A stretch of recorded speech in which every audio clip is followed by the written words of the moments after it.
कुंज बिहारी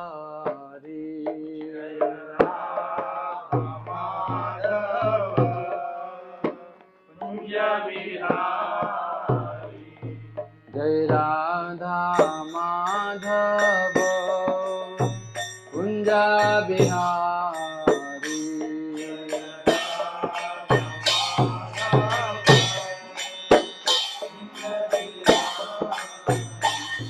जय गोपी जन वल्लभ गिरिवरधारी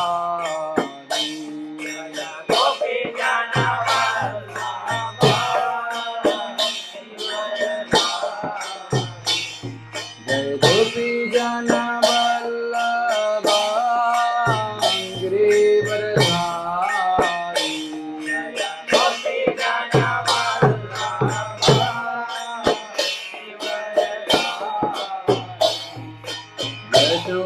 यशोदानंदन भज जनरंजना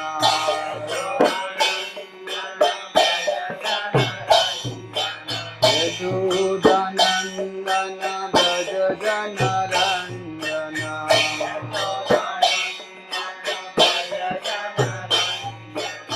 यमुना तीरा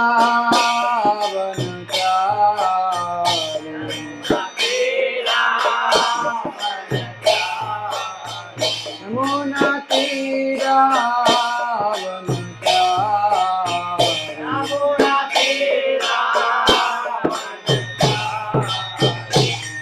जय राधा माधव कुंज बिहारी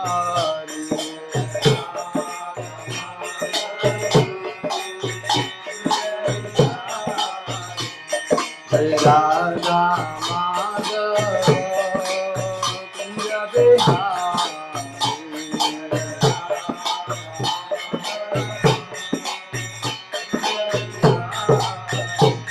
जय गोपी जन वल्लभ गिरिवरधारी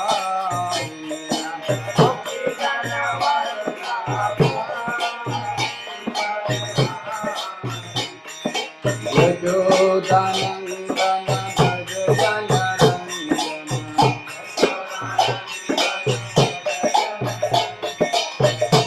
यशोदानंदन भज जनरंजना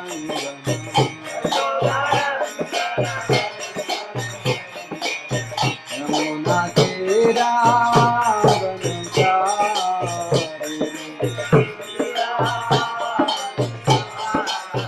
यमुना तीरा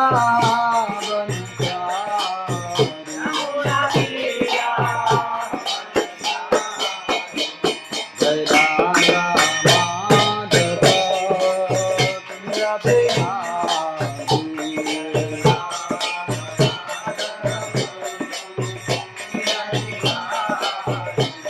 जय राधा माधव कुंज बिहारी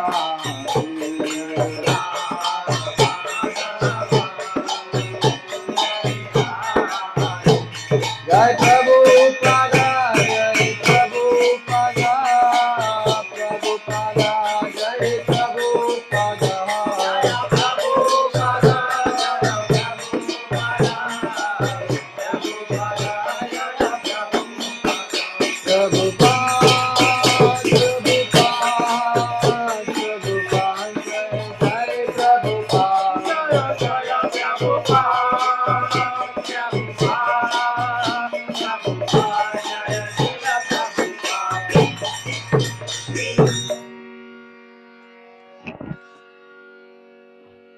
जय ओम विष्णुपाद परमहंस प्रचराष्टोत्तर श्री श्रीमद अभयश्री नारद भक्ति वेदांत स्वामी स्वरूपाद की जय अनंत कोटि वैष्णव वृंद की जय गौर प्रेमानंद ओम नमो भगवते वासुदेवाय ओम नमो भगवते वासुदेवाय ओम नमो भगवते वासुदेवाय ओम नमो भगवते वासुदेवाय ओम नमो भगवते वासुदेवाय ओम नमो भगवते वासुदेवाय नारायणं नमस्कृत्यं नरं चैव नरोत्तमं देवीं सरस्वतीं व्यासं ततो जायमुदीरये नष्टप्रायेषु भद्रेषु नित्यं भागवत सेवया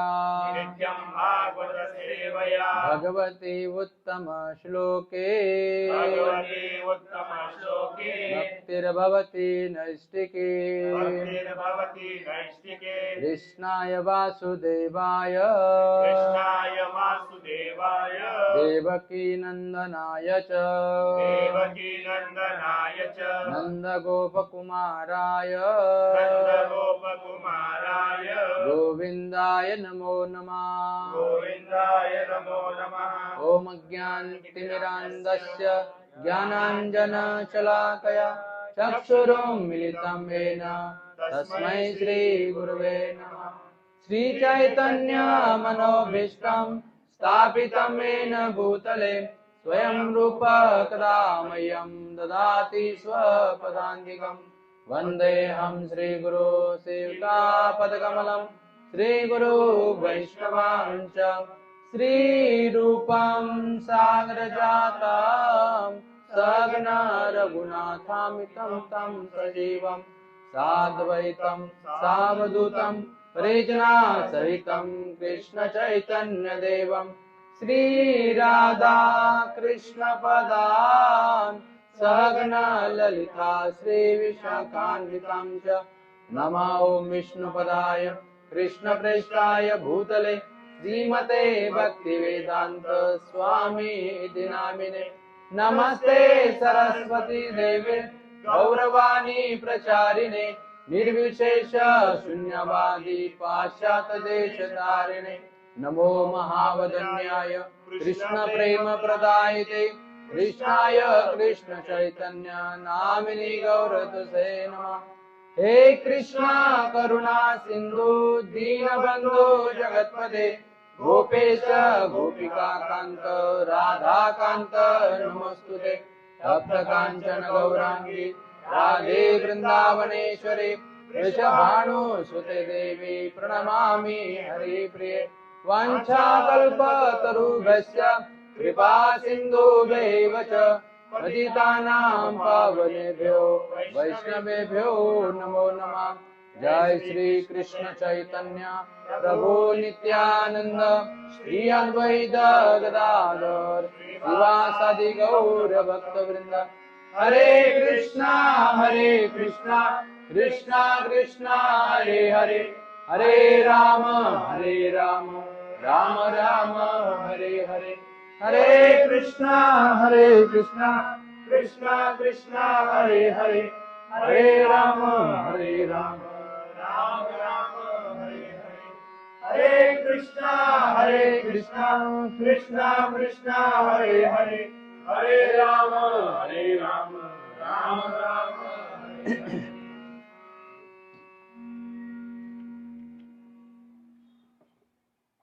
हरे कृष्णा। आजच्या या शनिवारच्या सत्संगामध्ये आपल्या सर्वांचं हार्दिक स्वागत आहे।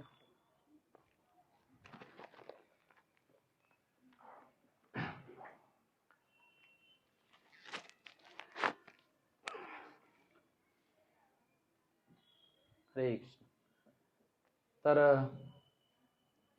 आता आज आहे दशमी, उद्या एकादशी, परवा द्वादशी, त्रयोदशी आणि चतुर्दशी। त्या दिवशी काय आहे? नरसिंहदेवांचं प्राकट्य आहे।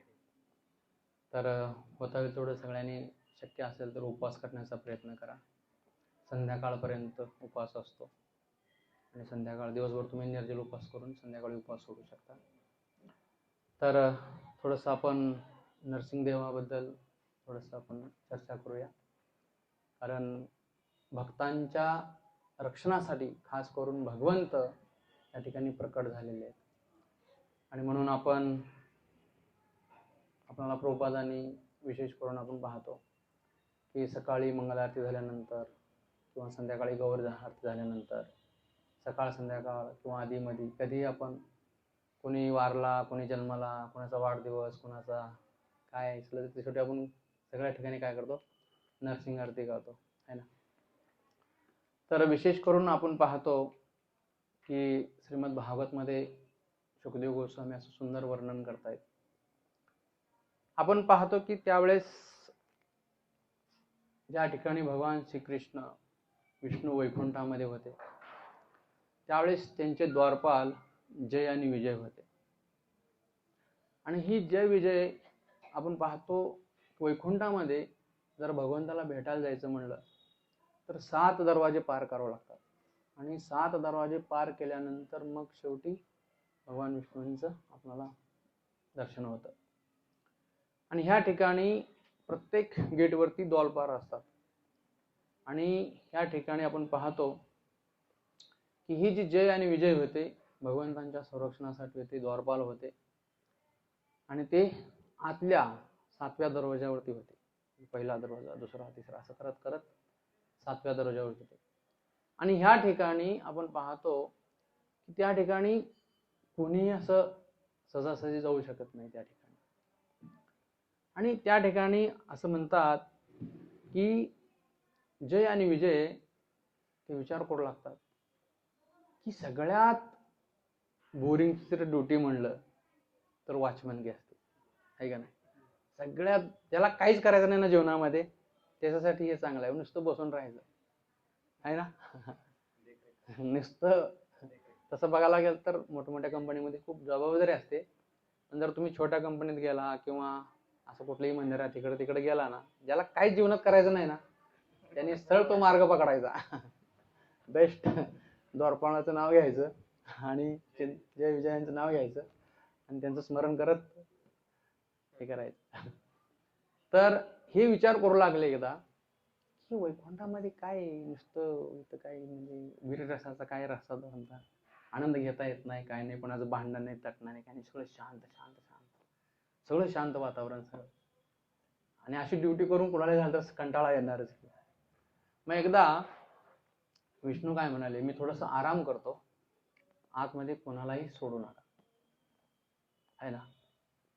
तर ही जी समस्या आहे ना सगळीकडेच असते. मग लगेच चहापेक्षा किटली गरम म्हणल्यासारखं जय आणि विजयांना वाटलं की आता भगवंताने आपल्याला सांगितलेलं आहे. आणि लक्ष्मी काय झाली त्यावेळेत, ते आता लक्ष्मी म्हणल्यानंतर थोडं इकडे तिकडे फिरणारच की, ते आतमध्ये येत होती. त्यावेळेस त्या द्वारपालाने काय केलं, लक्ष्मी देवीला आवडलं. अरे आता विचार करा, भगवंतांची अर्धांगिनी आहे, लक्ष्मी आहे ती, आणि हे जय विजय काय करतायत म्हणतात की तुम्ही आत जाऊ शकत नाही. म्हणे का नाही, म्हणे भगवंताने आम्हाला सांगितलंय की आतमध्ये कोणाला सोडायचं नाही. मी पत्नी आहे त्यांची, नाही म्हणे भगवंताने सांगितलं कोणालाच आतमध्ये सोडायचं नाही. आणि त्यावेळेस लक्ष्मीला खूप राग आला की अरे साहजिकच आहे ना, आपले जर नोकर अशा प्रकारे आपल्याच घरात आपला जर सोडत नसतील तर स्वाभाविक आहे कोणालाही राग येणारच. आणि मग लक्ष्मी देवी भगवंताला तक्रार करते जय विजयांची. ठीक आहे काय हरकत नाही, भगवंत तर योगच पाहत असतात. आणि असं झाल्यानंतर मग पुन्हा काय होतं, काही काळानंतर त्या ठिकाणी ब्रह्मांजीचे 4 मानस पुत्र, जे 4 कुमार आपण त्यांना म्हणतो, सनक, सनंदन, सनत कुमार, हे जे 4 मुलं आहेत ही काय करत असतात, भ्रमंती करत असतात. आणि भ्रमंती करत असताना आपण पाहतो की पहिली गोष्ट तर ही ब्रह्मांजीच्या मनामधून प्रकट झालेली असतात. आणि भगवंतांनी ब्रह्मदेवाला सांगितलेलं असतं की तू ह्या सृष्टीमध्ये काय कर, तुझी प्रजा वाढव.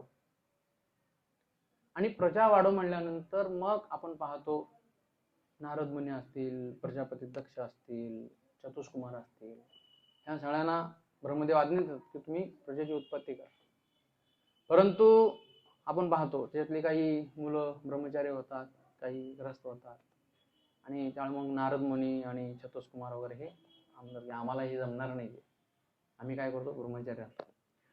आणि त्यावेळेस ब्रह्मदेवांना खूप राग येतो की अरे पित्यांची इच्छा असते की मुलांनी आपल्या संसारामध्ये हातभार लागावं, हे प्रत्येक वडिलांची इच्छा असते, है ना, की मी जे संतती निर्माण केलेली आहे ह्या मुलांनी माझ्या आता पुढे काय करावं, हे वारसा असं चालवावा, माझा कारभार असेल, माझं बिझनेस असेल, माझं शेती असेल, माझं कारखाना असेल, तर ह्याची जबाबदारी घ्यावं, ही प्रत्येक माता पित्यांची इच्छा असते. आणि तसंच ब्रह्मदेवांची जबाबदारी होती प्रजाचे उत्पन्न करणं, है ना. आणि त्यामुळे ते म्हणले की आता तुम्ही मला काय करा, मदत करा ही प्रजा वाढवण्यामध्ये. आणि त्यामुळे चतुष्कुमार म्हणले की बाबा आम्ही नाही हे करणार. आणि त्यामुळे ब्रह्मदेवांना खूप राग आला आणि क्रोधाविष्ट होऊन त्यांनी काय करतात, त्यांना शाप देतात. आणि त्या क्रोधामध्ये मग काय होतो, त्यांच्या भुरकुटीमधून शिवजींचा जन्म होतो आणि रुद्र होतो.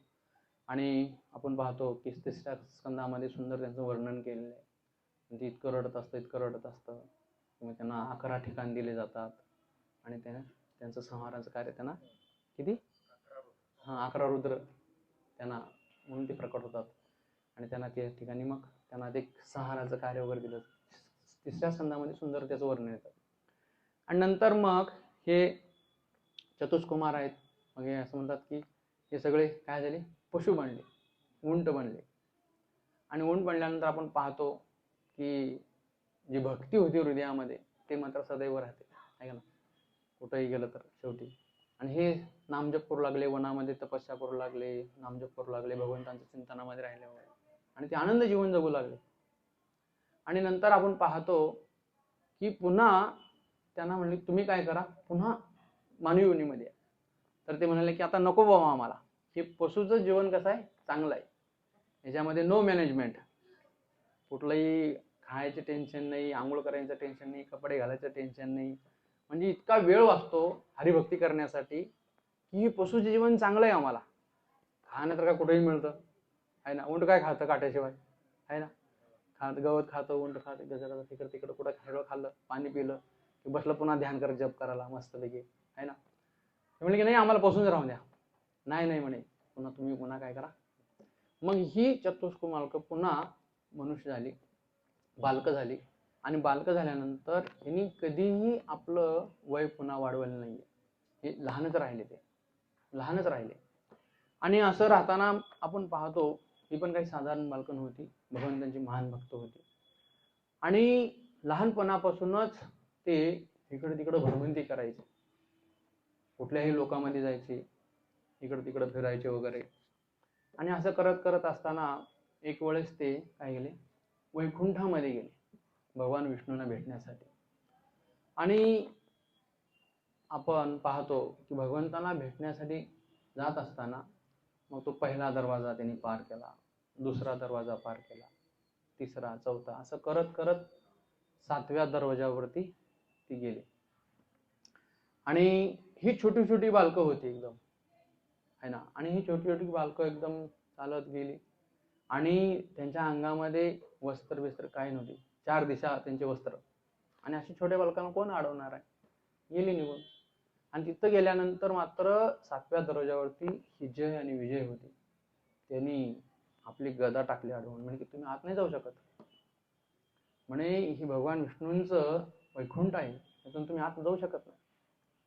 आणि त्यांनी सांगितलं की आम्ही ब्रह्माजीचे मानसपुत्र आहोत, चतुष्कुमार आहोत, आम्हाला भगवान विष्णूंना भेटायचं आहे, आम्हाला आत जाऊ द्या. ते म्हणले की नाही तुम्ही जाऊ शकत. आणि अशा प्रकारे त्या बालकांसमोर त्या जय विजयाने काय केलं, थोडंसं उद्धटपणानं कार्य केलं. आणि हे केल्यानंतर आपण पाहतो त्या ठिकाणी त्यांना क्रोध येतो. आणि क्रोध आल्यानंतर त्या क्रोधाच्या भारामध्ये म्हणतात की तुम्ही जे वैकुंठवासी आहात, वैकुंठांचे द्वारपाल आहात, तुम्ही भगवान विष्णूंचे संरक्षण करते आहात आणि वैकुंठामध्ये राहून तुम्हाला इतका अहंकार या ठिकाणी शोभा देत नाहीये. आणि तुम्ही काय व्हाल, त्या पृथ्वी तलावरती लवकरच जा, कारण वैकुंठामध्ये अहंकारी व्यक्ती राहू शकत नाहीये. आणि म्हणून हे चतुष्कुमार काय करतात, त्या ठिकाणी त्यांना शाप देत आहेत. आणि त्या ठिकाणी आपण ज्यावेळेस ह्या जय विजयांची आणि 4 कुमारांची ज्यावेळेस चर्चा चालत असते, तर त्या ठिकाणी त्या ठिकाणी भगवंत प्रकट होतात. आणि भगवंत प्रकट झाल्यानंतर आपण पाहतो की भगवान विष्णू जे आहेत ह्या चतुष्कुमारांची काय करतात, माफी मागतात. की सुंदर श्रीमद भागवत मध्ये वर्णन केलेले. ते म्हणतात की की जो सेवक आहे, स्वामीचा जो सेवक आहे, जर सेवकाने अपराध केला तर तो काय केलेला आहे, प्रत्यक्षरित्या स्वामींचाच अपराध आहे. आणि तुमच्याविषयी यांना काही ज्ञान नाहीये, यांना काही माहित नाही तुम्ही कोण आहात. आणि ह्यांनी जी काही तुमच्याविषयी जी वार्तालाप केलेला आहे, तुमच्याशी दुर्व्यवहार केलेला आहे, त्याबद्दल मी तुम्हाला काय करतो, क्षमा मागतो. म्हणून स्वतः भगवान विष्णू त्या ठिकाणी या चतुष्कुमाराची काय करतात, माफी मागतायत. अशा प्रकारे त्यांना प्रार्थना वगैरे करतायत. आणि केल्यानंतर त्या ठिकाणी आपण पाहतो की सुंदररित्या भगवान विष्णूंचं त्या ठिकाणी काय केलेलं आहे, वर्णन केलेलं आहे. आणि असं म्हणतात की भगवंतांचं रूप जे आहे ना, एवं भगवतो रूपम, भगवंतांचं रूप इतकं सुंदर आहे ना की आपण त्याची कल्पना देखील करू शकत नाही, है ना. सुंदर ते ध्यान उभा विटेवरी, करकटावरी ठेवून तुळशी हार गळा, है ना, काशे पितांबर, असं इतकं तुकाराम महाराजांनी देखील विठ्ठलांचं पांडुरंगाचं सुंदररित्या काय केलेलं आहे, वर्णन केलेलं आहे. तर ते भगवंतांचं रूप ज्यावेळेस हे चतुष्कुमार पाहतात तर त्यांना खूप एकदम प्रसन्न वाटतं, है ना.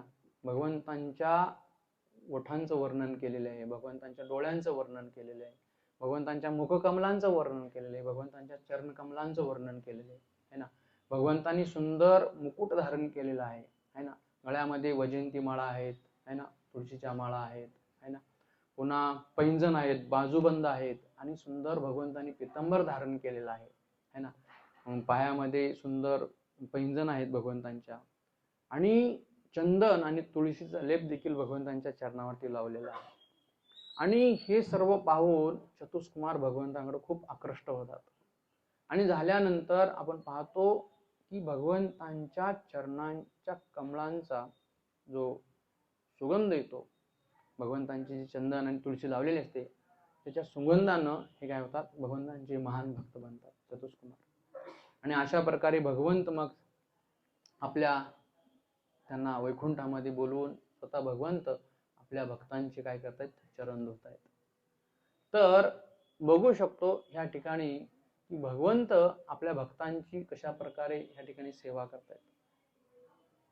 आणि म्हणून जो भक्तांचा अपराध करतो, है ना, तर त्याचं भगवंत काय करतात, निश्चित त्याला परीक्षा करतात, त्याची दंड देत आहेत.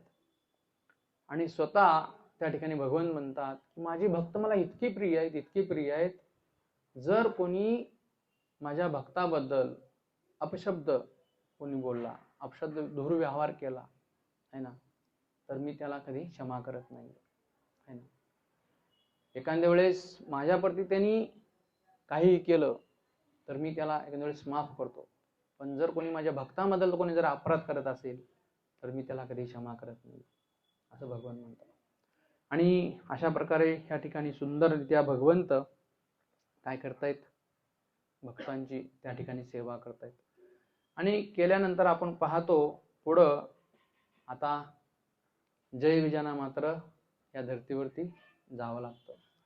आणि तिथं असं होतं, भगवंत होतं की ठीक आहे, काय हरकत नाहीये, कारण भगवंतालाही आपल्या वीररसाचा आनंद घ्यायचा असतो. भगवंतांनाही इच्छा होते की आपणालाही कोणाची तर काय करायचंय, जरा फायटिंग करावी वाटते, है ना. भगवंताला देखील वैकुंठामध्ये कोणाबरोबर फायटिंग करणार. आणि समजा ह्या जगामध्ये तुम्ही कुस्त्या पाहिलेत ना, कुस्त्या तर बरोबरीची जोडी लागते, है ना.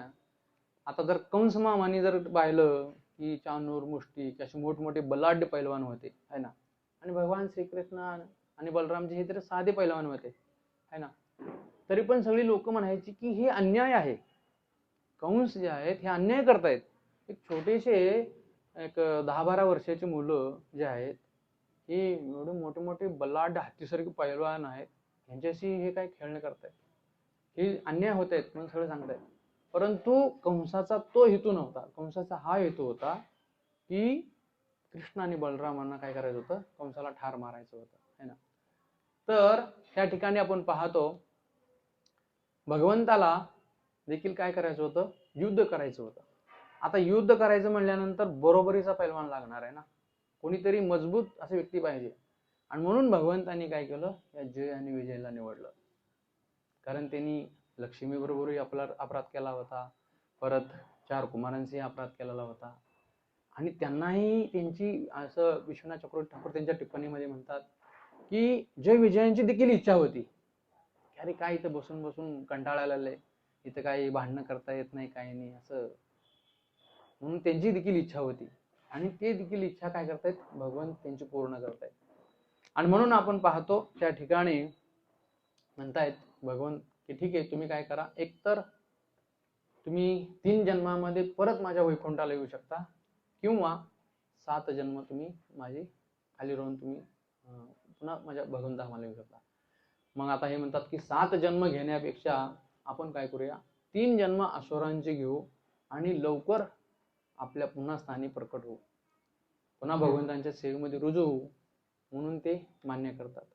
आणि नंतर आपण पाहतो की ज्या वेळेस रावण आणि कुंभकर्ण त्यावेळेस ते म्हणून धर्तीवरती प्रकट झाले, आणि ज्यावेळेस प्रभू रामचंद्र आहे ना रावणाचा वध करतात, कुंभकर्णाचा वध करतात, त्यावेळेस त्यांचा उद्धार केला, प्रभू रामचंद्रांनी त्यांचा उद्धार केला.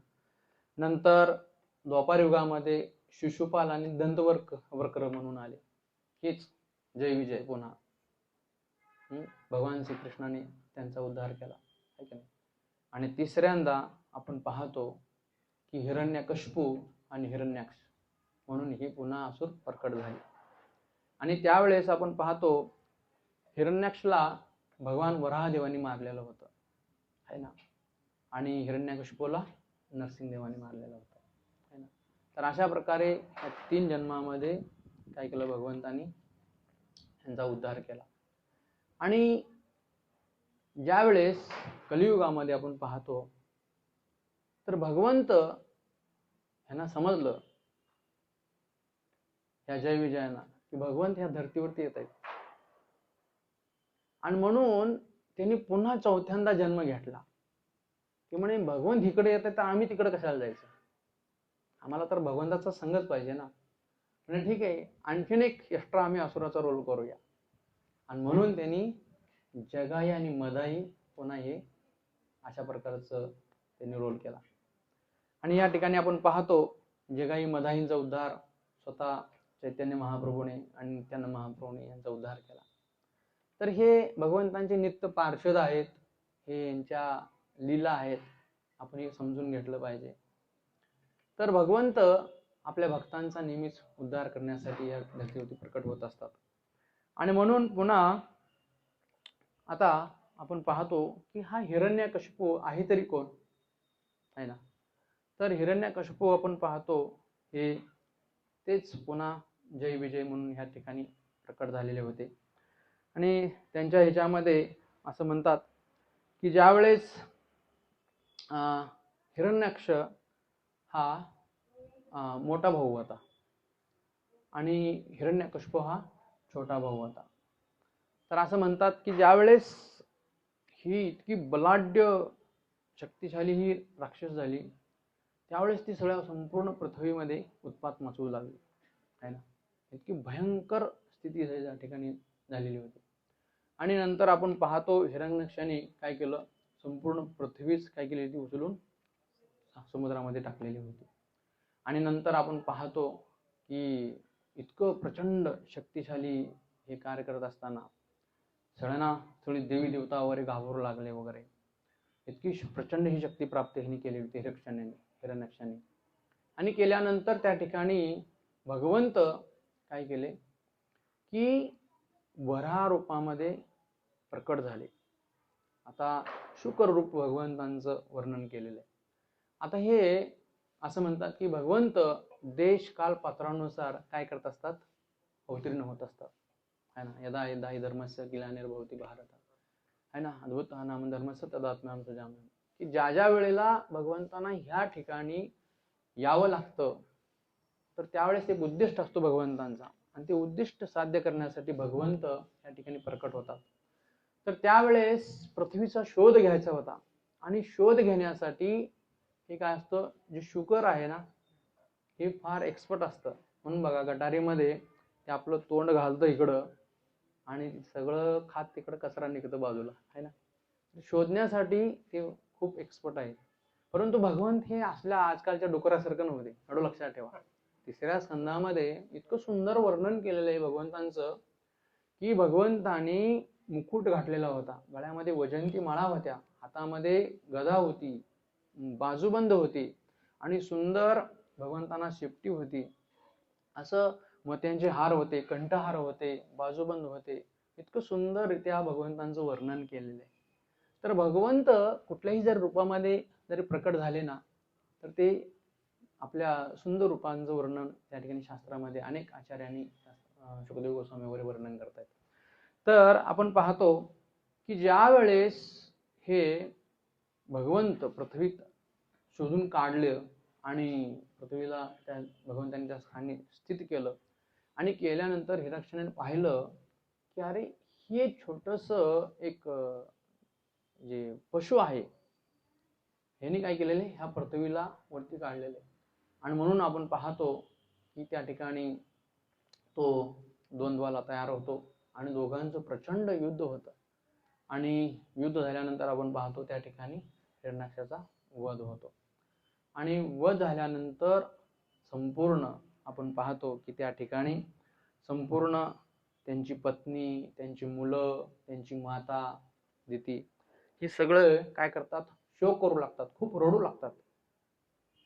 की स्वाभाविक आहे, आता घरातला एखादा व्यक्ती वारल्यानंतर आपण देखील शोक करतो, दुःख होतं आणि हे खूप रडू लागतात.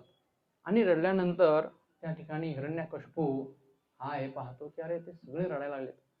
आणि म्हणून तो काय करतो, आपल्या वहिनीला आत्मसाक्षात्कारांचं ज्ञान देतो. विचार करा, आसुर असून देखील त्याला पण माहिती होतं की आपण शरीर नाही, आत्मा आहे.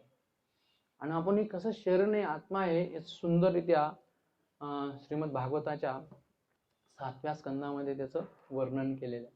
की कसं व्यक्ती हे जो देह आहे ना हे नाशवंत देह आहे, हे आज ना उद्या काय होणार आहे, मृत पावणार आहे ना. आणि म्हणून तो असं म्हणतोय की जसं आपला जो परिवार आहे ना हा परिवार काही क्षणासाठी, काही दिवसासाठी आपण एकत्र आलेलो आहोत आणि एकत्र आल्यानंतर पुन्हा आपण काय करत, आपल्या आपल्या गंतव्याला आपण निघून जाणार आहोत, है ना. आपण थोडे दिवस या ठिकाणी आपण राहणार आणि राहिल्यानंतर आपण पुन्हा या जगातून निघून जाणार, आपलं कर्म घेऊन आपण निघून जाणार. असं तो म्हणतो की जसं लोक प्रवास करताना एका ठिकाणी भोजन करण्यासाठी हॉटेलमध्ये येतात आणि आल्यानंतर आपल्या आपल्या टेबल खुर्चीवरती बसून काय करतायत, भोजन करतायत आणि भोजन केल्यानंतर पुन्हा आपल्या आपल्या दिशेनं निघून जात आहेत, है ना. तसंच तो म्हणतो की ह्या जगामध्ये आपण आल्यानंतर आपण थोडे दिवस राहणार आणि राहिल्यानंतर कर्म करून आपल्या आपल्या कर्मानुसार आपण या जगातून पुन्हा निघून जाणार. तर इतकं सुंदर तत्वज्ञान तो आपल्या वहिनीला तो सांगत आहे. विचार करा, आसुर असून देखील, जे आपण मनुष्य देखील नसून आपल्याला एवढं तत्वज्ञान माहित नाही, परंतु तो आसुर असून त्यांनी इतकं सगळं तत्वज्ञान त्याच्याकडे होतं मात्र. आणि अशा प्रकारचं तो एक कथा सांगतो आपल्या वहिनीला. तो म्हणतो की ज्या ठिकाणी आपण पाहतो एक पुरारी नावाचा एक पक्षी असतो आणि तो पक्षींची कथा सांगतो की एक जंगलामध्ये शिकारी गेला आणि जंगलामध्ये त्यांनी काय केलं, त्या शिकाऱ्याने त्याच्या पत्नीचा वध केला आणि वध केल्यानंतर ती जो पक्षी आहे ना तो मृत पावला. आणि पावल्यानंतर तो पक्षी येऊन त्या ठिकाणी आपल्या पत्नीचा शोक करू लागला, आहे ना. आणि इतका शोक करू लागला, इतका शोक करू लागला की तो विसरला, जर इथून मी नाही जर उडालो तर तो शिकारी काय करणार आहे, मला देखील मारणार आहे. आणि तो तिथं शोक करत राहिला आणि शोक करत राहिल्यानंतर आपण पाहतो लगेच शिकाऱ्याने दुसरा बाण काढला आणि त्या पक्षाला देखील त्यांनी काय केलं, मारून टाकलं. आणि तसंच म्हणतो की जर आपण आपल्या जीवनाची जर परिपूर्णता आपण नाही केली तर आपण देखील काय करू, एक दिवस ह्या काळाच्या ह्याच्यामध्ये मरून पाहू. तर अशा प्रकारचं सुंदर तो काय करत असतो, आपल्या वहिनीला उपदेश करत असतो. आणि उपदेश केल्यानंतर त्या ठिकाणी पाहतो की एक दिवस त्या ठिकाणी मग सगळं वातावरण शांत होतं आणि शांत झाल्यानंतर मात्र मनामध्ये जी इच्छा होती तो म्हणतो की माझ्या बंधूचा वध कोणी केलेला आहे? भगवान विष्णूंनी केलेला आहे.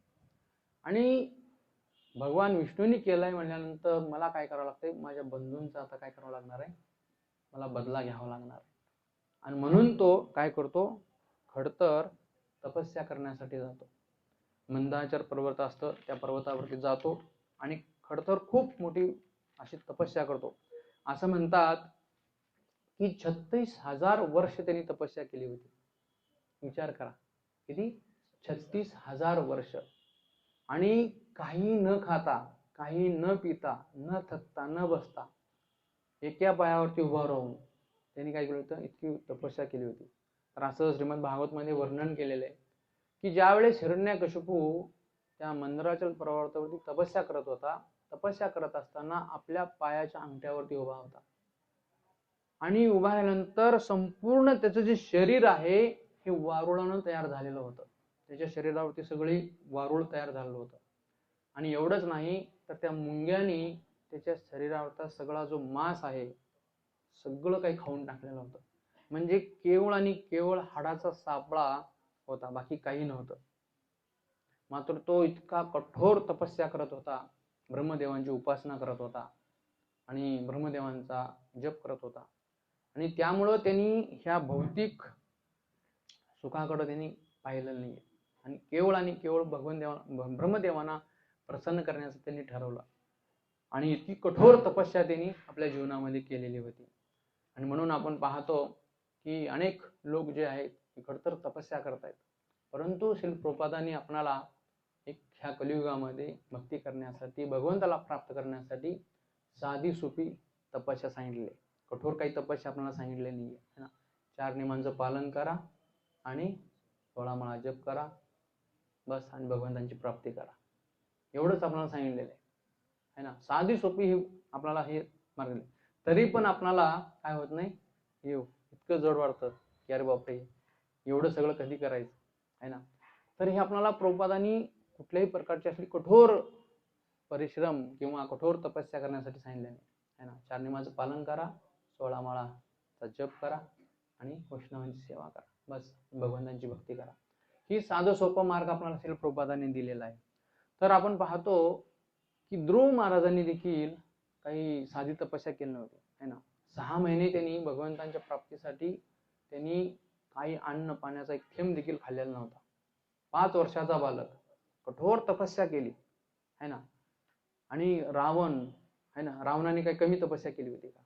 म्हणजे आपण पाहतो जर भगवंतांना प्राप्त करायचं असेल, है ना, तर जीवनामध्ये आपल्याला काहीतरी तपस्या करावी लागते, है ना.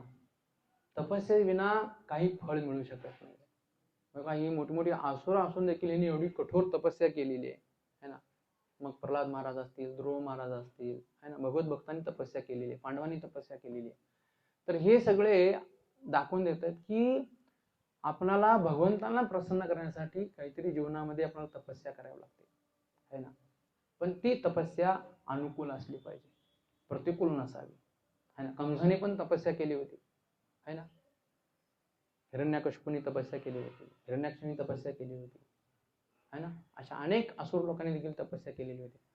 परंतु तपस्या करण्यामागचा एकच उद्देश असला पाहिजे, ते म्हणजे भगवंतांना प्रसन्न करणं. आणि त्याच्यानंतर आपण पाहतो की हिरण्यकशिपू ज्यावेळेस अशा प्रकारची कठोर तपस्या करू लागला, केवळ आणि केवळ हाडाचा सापळा राहिला होता, बाकी काही नव्हतं. आणि त्या ठिकाणी ब्रह्मदेव प्रकट झाले आणि ब्रह्मदेव प्रकट झाल्यानंतर ते शोधू लागले की असं म्हणतात की ज्यावेळेस हिरण्यकशिपू तपस्या करत होता, तर त्या तपस्येच्या दौरान काय होतं, त्याच्या शरीरातून जो अग्नी प्रकट झालेला होता, तर वरच्या लोकांनाही त्रास होऊ लागला आणि खालच्या लोकांना देखील त्या अग्नीचा त्रास होऊ लागला. तर इतकी देवी देवता देखील काय झालेली होती, भयभीत झालेली होती. जसं ध्रुव महाराजांनी श्वास घ्यायचं बंद केलं, त्यावेळेस सगळ्या देवतांना देखील त्याचा त्रास होऊ लागला, सगळं ब्रह्मांड थरथर कापू लागलं, है ना. मग भगवान विष्णू त्या ठिकाणी प्रकट झाले. तसंच ह्या हिरण्यकशिपू ज्यावेळी तपस्या करत होता त्याच्या शरीरातून अग्नी प्रकट होत होता आणि ह्या अग्नीमुळं अखंड ब्रह्मांड देखील काय होत होतं, त्यांना वरचे लोक खालचे लोक देखील त्यांना देखील त्रास होऊ लागला होता. आणि त्या ठिकाणी ब्रह्मदेव प्रकट झाले आणि ब्रह्मदेव प्रकट झाल्यानंतर त्यांनी पाहिलं की ह्या ठिकाणी हिरण्यकशिपू आहे आणि आपल्या त्या कमळमधलं ब्रह्मदेवाने पाणी घेतलं आणि पाणी घेतल्यानं घेऊन त्यांच्या अंगावरती असं शिंपडलं त्या वारुळावरती. आणि जसं ब्रह्मदेवानी आपल्या कमंडलूमधलं पाणी त्यांच्या अंगावरती फेकलं तसं संपूर्ण पुन्हा ते जे शरीर होतं एक केवळ हाडांचा सापळा पुन्हा असं ताजं चव्हाण झालं आपल्यासारखं. इतकं सुंदर शरीर पुन्हा त्यांना पहिलं जसं होतं तसं ते प्रकट झालं. आणि झाल्यानंतर खूप हिरण्यकशिपू प्रसन्न झाला की ब्रह्मदेव प्रकट झाले म्हणून. आणि त्यांनी प्रणाम केला आणि प्रणाम करून म्हणाला की ब्रह्मदेव, मी तुमच्यावरती प्रसन्न झालेलो आहे, तुम्ही या ठिकाणी प्रसन्न झाला तर माझी इच्छा आहे की माझ्या इच्छेची पूर्ती करा. म्हणजे काय इच्छा आहे तुझी? तो म्हणला की मला अमर बनायचं आहे. बघा काय म्हणायचं आहे, मला अमर बनायचं आहे, मला मरायचं नाहीये. आपल्याला मरा वाटतं का हो? आपल्यालाही मरा वाटत नाहीये, कुणालाच मरा वाटत नाही या जगामध्ये, है ना. तर त्यांनी पहिलं सही करून घेतलं की माझी ही जी अमरत्वाची इच्छा आहे हे परिपूर्ण करा. ब्रह्मदेव म्हणाले की मीच अमर नाहीये, मला पण माझे 100 वर्ष झाल्यानंतर माझी गादी काय करावं लागणार आहे, खाली करावं लागणार आहे. माझाही मृत्यू आहे, मीच अमर नाही तर तुला कसं काय मी अशा प्रकारचं अमरत्वाचं वरदान देऊ शकतो. आणि मग असं म्हणल्यानंतर तो विचार करू लागला मग करायचं काय.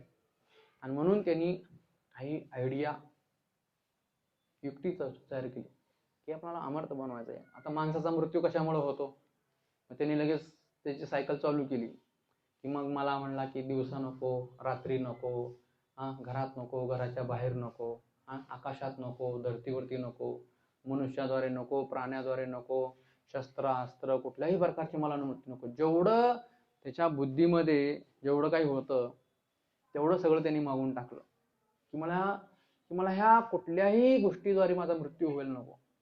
ब्रह्मदेव म्हणाले की ठीक आहे, तथास्तु, काही हरकत नाही, जे काही तू वर मागितलेलं आहे त्याच्यातून तुझा कधीही वध होणार नाही, तुझा मृत्यू होणार नाही.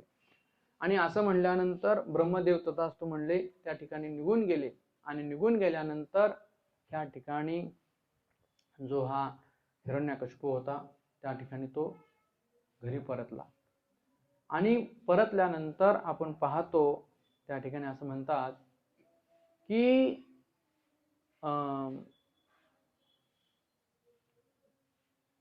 येत असतानाच तो अनेक प्रकारचे अत्याचार करू लागला.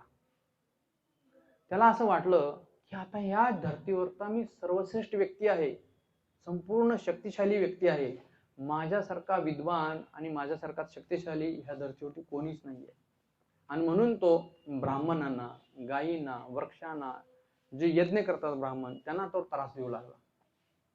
आणि जे लोक पाप करतायत आहे ना, आता पाप करणाऱ्या लोकांना तो काय करू लागला, स्वर्गामध्ये पाठवू लागला.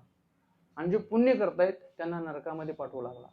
प्रकृतीचे नियम काय आहेत, जो पाप करतो तो नरकामध्ये जातो, जो पुण्य करतो स्वर्गात जातो. परंतु हा प्रकृतीचे नियम देखील बदलू लागला. म्हणे जर समजा आता खूप गरम होत असेल, जर त्यांनी म्हणलं की नाही आता जर थंड हवा पाहिजे, तर सगळे वायुदेव वगैरे काय करायचे, थंड हवा सोडायचे. आता समजा आंब्याचे सीझन आहे आणि त्यांना इच्छा झाली जर फणस खायचा आहे, समजा आता ह्या सीझनला पण फणस आहे, त्यांनी काही जर इच्छा केली तर त्या ठिकाणी सगळे फळं असतील, फुलं असतील, जे बी काही सुख सुविधा पाहिजे ते सगळं काही त्या ठिकाणी प्रकट व्हायला लागलं. इतकी सगळी देवता देखील त्यांना घाबरून गेलेले होते. आणि हे असताना आपण पाहतो की अनेक प्रकारे अशा प्रकारे तो अत्याचार करू लागला. कारण पाहतो आपण की ज्या वेळेस असुरांना अशा प्रकारची शक्ती प्रदान होते तर त्यावेळेस त्या काय करतात, अशा प्रकारचं धर्तीवरती अत्याचार ते करू लागतात.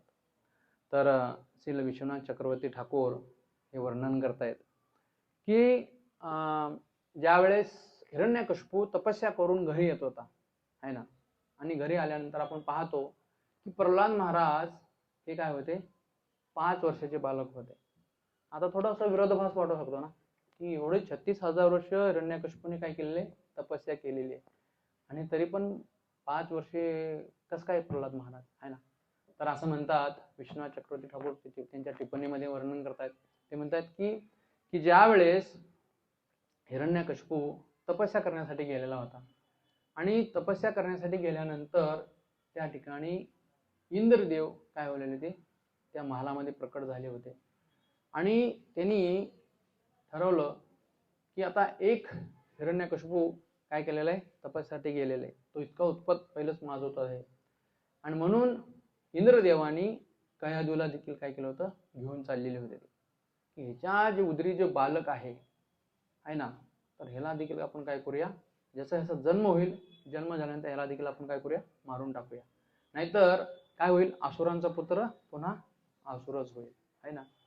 आणि म्हणून इंद्रदेव ह्या विचारानं कयाधूला घेऊन चाललेले होते, आणि जात असताना त्या ठिकाणी नारद मुनी त्यांना भेटले, कारण नारद मुनींना सगळं माहिती आहे. आणि नारद मुनी प्रकट झाल्यानंतर ते म्हणाले की इंद्रदेव तुम्ही काय करतात, की म्हणले की आता हिरण्यकशिपू इतका अत्याचार करत आहे, करणार आहे भविष्यामध्ये, तर भविष्यामध्ये त्यांचा मुलगाही तोच करेल, म्हणून मी काय करतो, ज्यावेळेस त्याचा जन्म होईल त्यावेळेस त्याला मारून टाकतो. म्हणे की तुम्ही असं काही करू नका, कयाधूच्या गर्भामध्ये भगवंतांचा महान भक्त आहे, तुम्ही त्याचं काहीच टेन्शन घेऊ नका. आणि असं म्हणल्यानंतर इंद्रदेवानी काय केलं, लगेच कयाधूला मातेला सोडलं, आणि सोडून त्यांना प्रणाम केला, आणि त्या ठिकाणी इंद्रदेव निघून गेले. आणि गेल्यानंतर त्या ठिकाणी इकडं तर हिरण्यकशिपू तपस्या करण्यासाठी गेले होते, म्हणून नारद मुनी काय करतात की आपल्या आश्रममध्ये कयाधूला घेऊन येतात, आणि आश्रममध्ये कयाधूला घेऊन आल्यानंतर ह्या सगळ्या भगवंतांच्या ज्या कथा आहेत ना, त्या कथा कयाधूला सांगतात.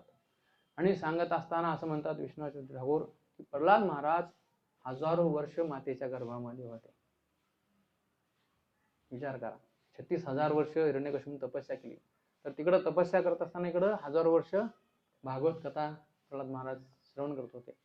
आणि जसं आता हिरण्यकशिपू पूर्ण तपस्या करून येणार त्याच्या अगोदर 4-5 वर्ष ते पुन्हा नारद मुनी देखील त्यांना घरी पडले होते, आणि प्रल्हाद महाराजांचा जन्म झालेला होता. आणि म्हणून ज्यावेळेस तपस्या करून ज्यावेळेस हिरण्यकशिपू परत घरी येत होता, तर त्यावेळेस प्रल्हाद महाराजांचं वय हे 5 वर्षाचं होतं, आणि हे 5 वर्षाचं बालक त्या ठिकाणी राहू लागलं. आणि अशा प्रकारे हिरण्यकशिपू संपूर्ण आपल्या राज्यामध्ये अशा प्रकारचा अत्याचार तो करू लागला. आणि अत्याचार करू लागल्यानंतर आपण पाहतो त्या ठिकाणी सर्व देवता प्रार्थना करू लागल्या भगवंताकडे, कारण ज्या ज्या वेळेस देवतांना समस्या येते, संकट येतं, त्यावेळेस ते काय करतात, भगवंतांचा आश्रय घेतात है ना, कारण त्यांना दुसरा काही पर्यायच नाहीये, कारण स्वबळावरती ते काही लढू शकत नाहीयेत. आणि म्हणून ते सदैव काय करतात, क्षीरसागरावरती जातात, ब्रह्मदेव, वरुण, इंद्र, चंद्र सगळे देवदेवता जातात, आणि पुरुषोत्तांची प्रार्थना करतात, आणि भगवंतांना प्रार्थना करतात की भगवंता ह्या असुरापासून आमचं काय करा, आता रक्षण करा. आणि त्यावेळेस मग ब्रह्मदेवाला भगवान म्हणतात की तुम्ही काय काळजी करू, तुम्ही परत जा, मी लवकरच काय होणार आहे, प्रकट होणार आहे. की ज्यावेळेस हिरण्यकशिपू माझ्या भक्ताला त्रास देईल, आणि त्रास दिल्यानंतर मी काय करेन, त्या ठिकाणी प्रकट होईल. आणि ज्यावेळेस हे ब्रह्मदेव ऐकतात, मग ऐकल्यानंतर सर्व देवतांना घेऊन आपल्या आपल्या देवलोकामध्ये जातात. आणि गेल्यानंतर आपण पाहतो पुढं इकडं आपण पाहतो की प्रल्हाद महाराज 5 वर्षाचे बालक असतात, आणि त्या ठिकाणी खेळू लागतात, बागडू लागतात. आणि त्या ठिकाणी षंड आणि अमर्क हे त्यांचे जे शुक्राचार्यांची जे 2 मुलं असतात, षंड आणि अमर्क, त्या ठिकाणी त्यांचं गुरुकुल असतं है ना. प्रत्येक देवतांचं, असुरांचं है ना, मानवांचं सगळ्यांचं गुरुकुल असतं. तर ह्या हिरण्यकशिपूंचं देखील काय होतं, गुरुकुल होतं. आणि गुरुकुल असल्यानंतर आपण पाहतो त्या ठिकाणी प्रल्हाद महाराज आणि त्यांची जे काही मित्र होती, तिथं ते शिकण्यासाठी जायचे. आणि शिकण्यासाठी गेल्यानंतर आपण पाहतो की त्या ठिकाणी प्रल्हाद महाराज काही मुलासमवेत बसायचे है ना.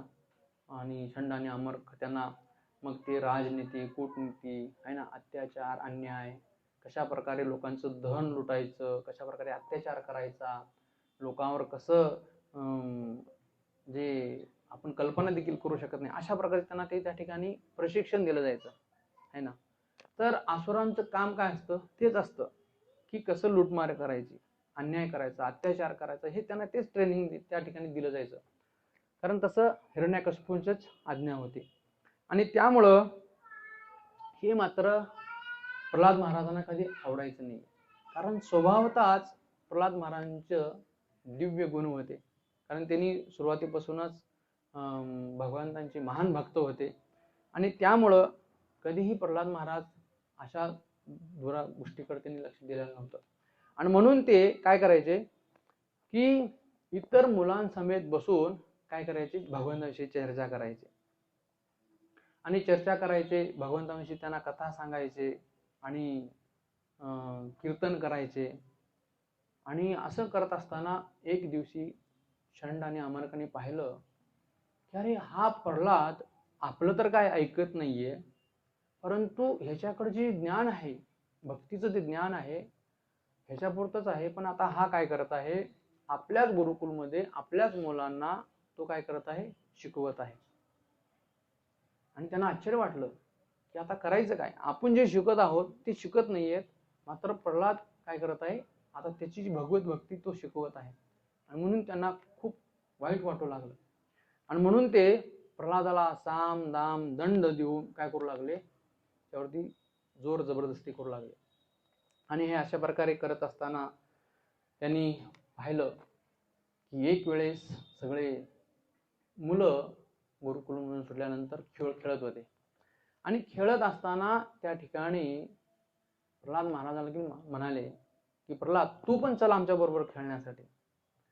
आणि त्यावेळेस प्रल्हाद महाराज इतकं सुंदर त्यांना उपदेश करतात की हे म्हणतात की हे मुलांनो, की हे जे मनुष्य जीवन आहे ना ते खेळण्यासाठी नाही आहे. कौमार आचेती प्रज्ञा धर्मान भागवत आहे ना. हे जे मनुष्य जीवन आहे हे खूप महत्वाचं आहे. जर आपण विचार करा, 5 वर्षाचा बालक, जर तुम्ही 7वा स्कंद वाचला तर त्याच्यात प्रल्हाद महाराजांचे दिव्य उपदेश म्हणून आहे.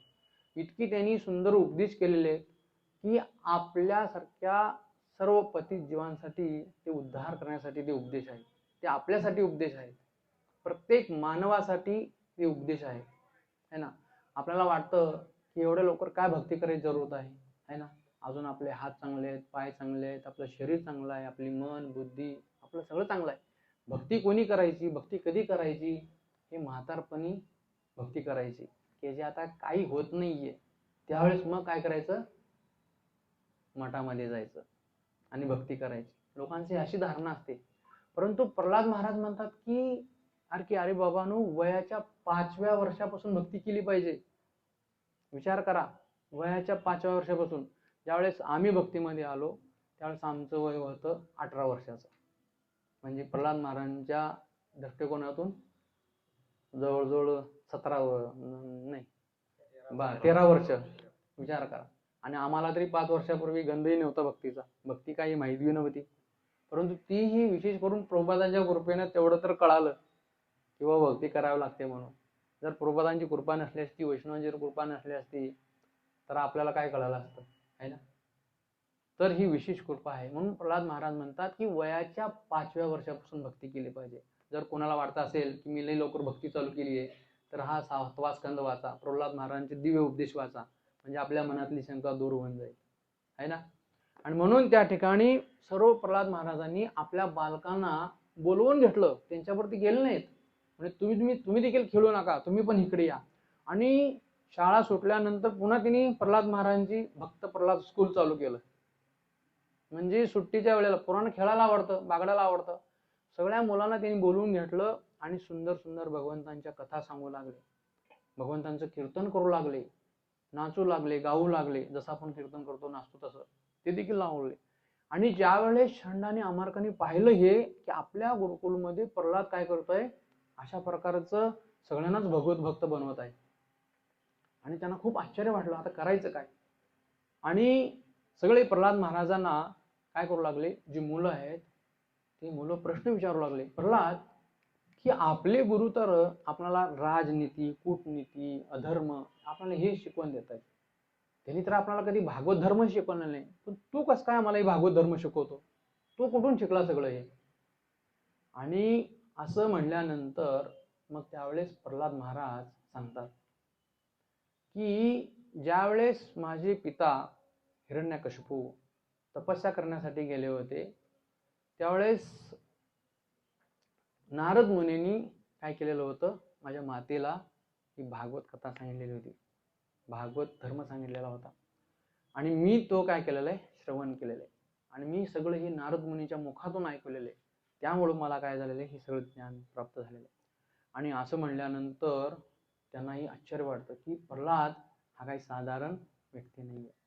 आणि नंतर मग आपण पाहतो की अशा प्रकारची ही भागवत धर्मावरती ही चर्चा करू लागतात प्रल्हाद महाराज, सगळ्यांना भगवत भक्त लागतात, सगळेजण हरिनाम करू लागतात, भगवंतांचं नामस्मरण करू लागले, भगवंताचा जप करू लागले, आणि ह्यांचा मात्र पारा हल्ला षंड आणि अमारकाचा, की आपण शिकवतोय काय आणि हे शिकतायत काय, नाही ना. आणि त्यांना खूप आश्चर्य वाटलं, आणि हे त्यांनी काय करतात, पुन्हा मग आपल्या जो राजा आहे त्या राजाला जाऊन सांगतात, हिरण्यकशिपूला, की हा जो प्रल्हाद आहे, हा प्रल्हाद काय करत आहे, सगळ्या ज्या मुलांना भागवत धर्माचं शिकवण देत आहे. आणि असं म्हणल्यानंतर त्या ठिकाणी हिरण्यकशिपू आपल्या राजमहालामध्ये, इतका सगळा मोठा महाल असतो, राजसिंहासनावर तिने बसलेला असतं, आणि प्रल्हाद महाराजांना त्या ठिकाणी बोलवून घेतात, आणि बोलवून घेतल्यानंतर त्या ठिकाणी हिरण्यकशिपू आपल्या मुलाला प्रश्न विचारतो की हे प्रल्हाद, की तू जे तुझ्या गुरुकुलमध्ये जो शिकत आहेस त्याच्यामध्ये सर्वश्रेष्ठ विद्या तू काय आहे मला सांग, कारण तू इतकी वर्ष गुरुकुलमध्ये आता राहिलेला आहेस, तू काय शिकलास गुरुकुलमध्ये, तुझ्या गुरुकुल तुला काय शिकवलेलं आहे. तर त्यावेळेस प्रल्हाद महाराज आपल्या पित्याला देखील काय करतायत, उपदेश करतायत. तो उपदेश असा म्हणतात की तत्साधू म्हणणे असुर देहिना, है ना, की म्हणतात की हे तत्साधू म्हणणे असुर देहिना, तर ते असं वर्णन करतायत की हे असुर रे पिता, असुरांचे सर्वश्रेष्ठ तुम्ही का आहात, सगळे जितके काही असुर आहेत त्याचे तुम्ही सर्वश्रेष्ठ आहात, असुरामध्ये सर्वश्रेष्ठ तुम्ही आहात, आपल्या पित्यांना म्हणतायत. आणि म्हणतात की सदा समुद्विग्न द्या, परंतु सर्वश्रेष्ठ असून तुम्ही का आहात, सदा विघ्न, म्हणजे तुम्ही सदा द्वंद्वामध्ये असता, विचलित असता. तर ते म्हणतात की व्यक्तीनं काय केलं पाहिजे, की संसार त्यांनी सोडला पाहिजे, हा संसार सोडून त्यांनी काय केलं पाहिजे, वनामध्ये गेलं पाहिजे, आणि हरींच्या चरणांचा आश्रय घेतला पाहिजे. मग इतकी सुंदर ते उपदेश करतायत. ते म्हणतात की व्यक्तीने ह्या संसारामध्ये हा संसार त्यागून काय केलं पाहिजे, भगवंतांच्या चरण कमलांचा आश्रय घेतला पाहिजे, आणि आश्रय घेऊन वृंदावनामध्ये जाऊन भगवंतांच्या भक्तींचा, भगवंतांच्या चरणांचा त्यांनी आश्रय घेतला पाहिजे, भगवंतांचं नामस्मरण केलं पाहिजे. आणि ज्यावेळेस हा हिरण्यकशिपू ऐकतो की मुलगा मला काय करत आहे, उपदेश करत आहे की सगळा संसार सोडा आणि वृंदावनामध्ये जाण, विष्णूंच्या चरणांचा आश्रय घ्या वगैरे, तर त्यावेळेस हिरण्यकशिपूला खूप राग येतो, क्रोध येतो, म्हणतो की षंड आणि अमारक, की तुम्ही ह्याला काय शिकवता, मी तुम्हाला शिकवण्यासाठी काय सांगितलेलं आहात आणि तुम्ही ह्याला काय शिकवता. आणि असं म्हणून काय करतात, हिरण्यकशिपू षंड आणि अमारकला बोलवून त्यांना खूप त्याची ताडण करतात, त्यांना खूप रागवतात की ह्याच्याकडं तुम्ही लक्ष द्या. म्हणतात की आपल्या गुरुकुलमध्ये दुसरं कोणी येत तर नाही ना शिकवण्यासाठी, की हा छोटासा बालक आहे, याला असलं सगळं ज्ञान कुठून आलं, म्हणून तुम्ही त्याला अधर्म, अत्याचार, अन्याय ह्या गोष्टी काय करा, शिकवा. आणि अशा प्रकारे पुन्हा षंड आणि अमारक मग प्रल्हादला घेऊन जातात, आणि घेऊन गेल्यानंतर खूप त्यांचं काय करतात, त्या ठिकाणी पुन्हा ताडण करतात, रागावतात की प्रल्हाद तुला ह्या गोष्टी करायच्या आहेत आणि ह्या गोष्टी करायच्या नाही. परंतु प्रल्हाद महाराजांचा एक स्वभाव होता है ना. असं वर्णन केलंय श्रीमद भागवत मध्ये, की श्रीमद भागवत मध्ये प्रल्हाद महाराजांच्या दिव्य गुणांचं वर्णन केलेलं. कारण प्रल्हाद महाराज हे एक भगवंतांचे महान भक्त होते. स्वाभाविक त्यांच्यामध्ये नम्रता होती, दया होती, करुणा होती आणि मृदू स्वभाव त्यांचा होता. तर ही सगळी प्रल्हाद महाराजांच्या दिव्य गुणांचं काय केलेलं वर्णन केलेलं आहे. आणि एक भगवंतांचा भक्त असल्यामुळं आपण पाहतो तितिक्षणिका कारुणिका सुरदस्य देहिना अजात शत्रुवा शांता साधुरेव साधू भूषण है ना. म्हणजे जे साधूंची जी लक्षणं आहेत, जे गुण आहेत, तर त्याची ती आभूषणं आहेत है ना. त्याच्या गुणांचं वर्णन केलं तर ही त्याची आभूषणं आहेत. आपण पाहतो की आपलं हे शरीर होण्यासाठी आपण आभूषण घालतो है ना. गळ्यामध्ये सोन्याच्या माळा घालतो, हातामध्ये अंगठ्या घालतो, किंवा महिला काही झुमके घालतील, काही आभूषणं घालतील स्वतःला सुंदर करण्यासाठी. परंतु त्या ठिकाणी कपिल देव माता देवहूतींना सांगतात की जर सुंदर कोणाला व्हायचं असेल ना, तर हे उपदेश आपण आपल्या जीवनामध्ये आपण पालन केलं पाहिजे. तितिक्षणिका कारुणिका सुरद देहिना अजात शत्रुवा शांता. म्हणजे अजात शत्रू, आपला शत्रू कोणीही नसला पाहिजे, कोणाला शत्रू जीवनामध्ये मानायचंच नाहीये. तितिक्षणिका सहनशीलता जीवनामध्ये आपण पालन केले पाहिजे, सहनशील असलं पाहिजे, नम्रता असली पाहिजे. नम्रता दाखवा नाहीये, स्वाभाविक नम्रता, सहनशीलता, दयाभाव. एखादा जर दुःख असेल ना, वैष्णव कोण असतो, इतरांचं दुःख पाहून तो देखील दुःखी असतो. तो जर दुःखी असेल तर आपल्याला त्याचं दुःख पाहून आपल्याला दुःख व्हायला पाहिजे. जर आपल्याला त्याचं दुःख पाहून जर आपल्याला आनंद होत असेल ना, तर वाटायचं आपण वैष्णव नाहीये. आणि समाजामध्ये तर हे पाहतो आपण, बरं झालं मला लई मागच्या वेळेस बोलवत होता, आता याला दुःख मिळालं, बरं झालं, आपल्याला असं वाटतं है ना. तर ही वैष्णवांची लक्षण नाही आहेत. वैष्णवांची लक्षणं आहेत पर दुःख दुःखी. आणि तो जर सुखी असेल तर आपणही सुखी असलं पाहिजे, जर तो दुःखी असेल तर आपणही दुःखी असलं पाहिजे. तर हे प्रल्हाद महाराजांच्याकडे सगळं होतं. हे सगळे प्रल्हाद महाराजांची सगळे दिव्य गुणांचं वर्णन केलेलं आहे.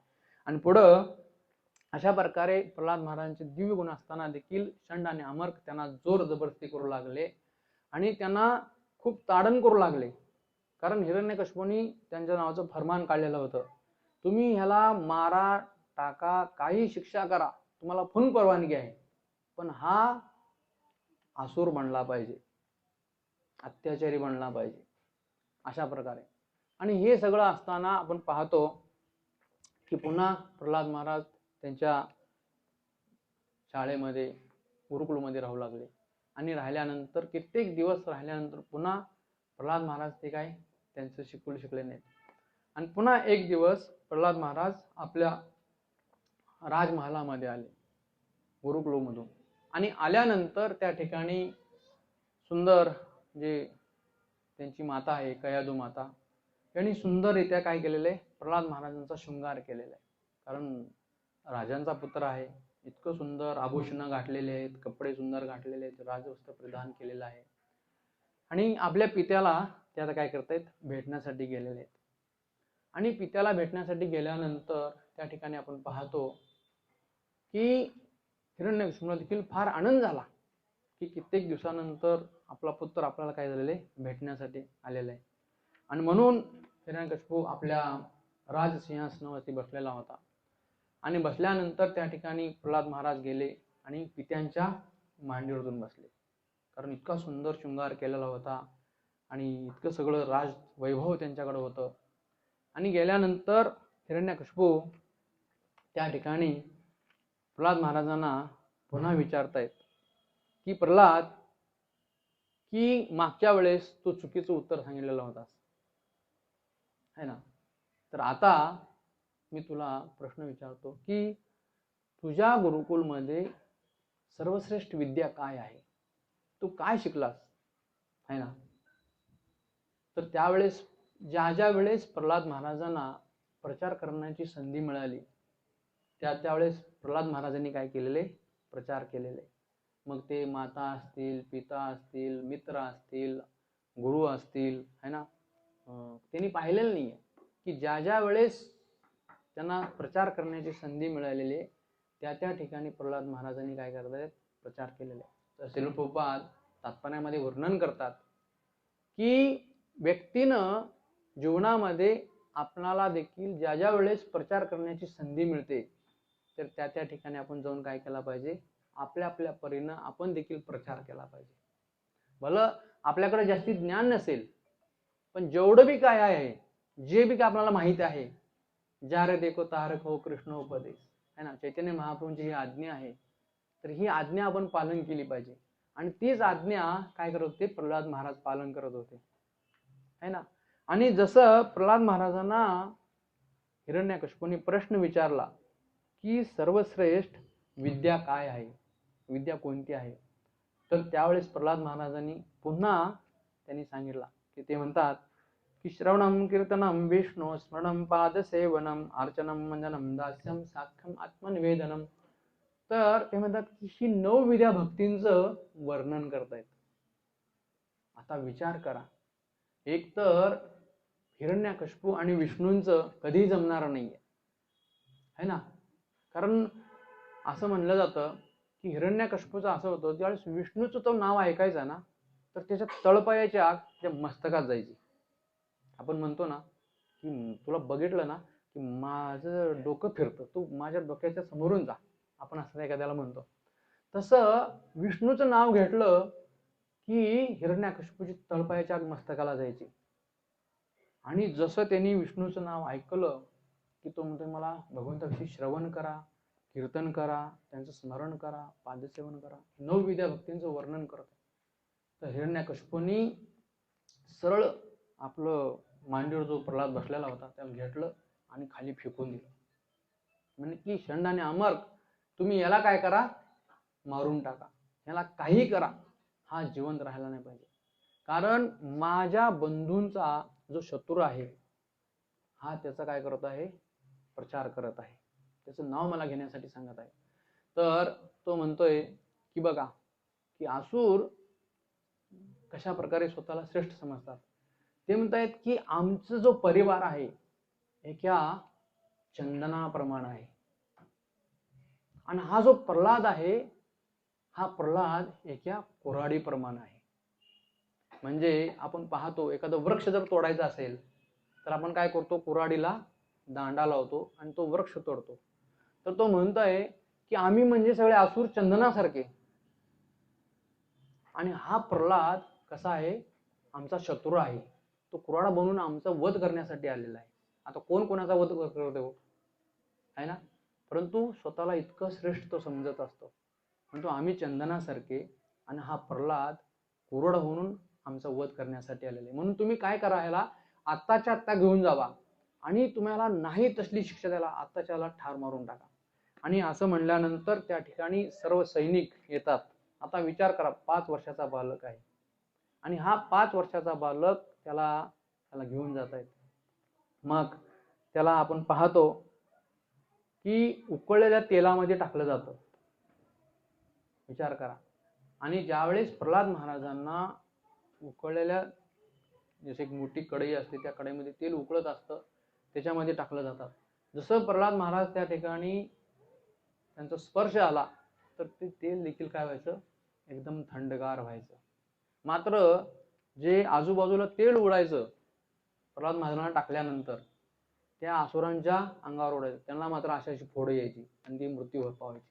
पण प्रल्हाद महाराजांना काही देखील व्हायचं नाही.